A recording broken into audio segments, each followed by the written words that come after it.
നാരായണ നാരായണ നാരായണ നാരായണ നാരായണ നാരായണ രാധാ ഗോവിന്ദ.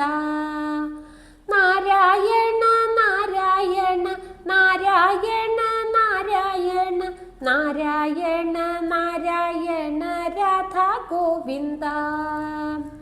ഗുരുവായൂരുണ്ടെല്ലാവർക്കും നാഥനായി പരാൽപരൻ യോഗേശ്വരൻ ഭൂലോക വൈകുണ്ഠനാഥനായി. ദേവിയാകും ദേവകിയും വസുദേവനും കൂടെയായി ഒരു ജന്മം പൂജിച്ചൊരു പുണ്യവിഗ്രഹം. സാക്ഷാൽ ഗുരു ബൃഹസ്പതി വായുവുമായൊരു നാളിൽ പ്രതിഷ്ഠിച്ച ദേവനാണി വാതാലയേശൻ. ഭാഗ്യമാണോ പുണ്യമാണോ ഗുരുവായൂർ പൂരം തന്നിൽ ഭക്തർക്കെന്നും പാരിജാതമാണി മാധവൻ. ദേശകാല ഭേദമന്യേ എല്ലാവരും മോഹിക്കുന്നു ചിദാനന്ദ സ്വരൂപനെ കണ്ടു വന്ദിക്കാൻ.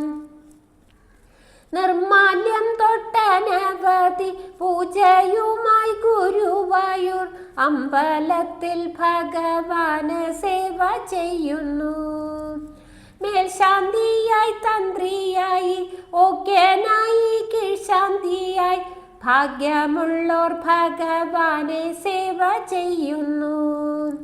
കുളിപ്പിച്ചും ഒരുക്കിയും നേദിച്ചിട്ടും പൂജ ചെയ്തും മന്ത്രം ചൊല്ലി ഭഗവാനെ കീർത്തിച്ചും കൊണ്ടും മുഴുക്കാപ്പിലൊരിക്കലേ ഒരു ദിനമൊരുങ്ങുള്ളു, പല ദിനം പല മട്ടിൽ ഒരുങ്ങി നിൽക്കും. ഒരുക്കുവാനിരിക്കുമ്പോൾ മേൽശാന്തി തൻ ഹൃദയത്തിൽ ഒരുക്കേണ്ടും രൂപത്തിലായി തെളിഞ്ഞു നിൽക്കും. എന്തു ഭാഗ്യം ചെയ്യണമാ ശ്രീലകത്തു പ്രവേശിക്കാൻ, സ്വന്തമായി ഭഗവാനെ അലങ്കരിക്കാൻ. പലപ്പോഴും ഞാൻ എന്നുള്ളം ശ്രീലകമായി സങ്കൽപ്പിക്കും, മുഴുക്കാപ്പൂ ചാർത്തി നിന്നു വണങ്ങി നിൽക്കും. കീർത്തനങ്ങൾ മാലകളായി ചാർത്തി നിന്നു ചന്തം നോക്കും, അറിയാതെ മിഴി രണ്ടു മടഞ്ഞു പോകും.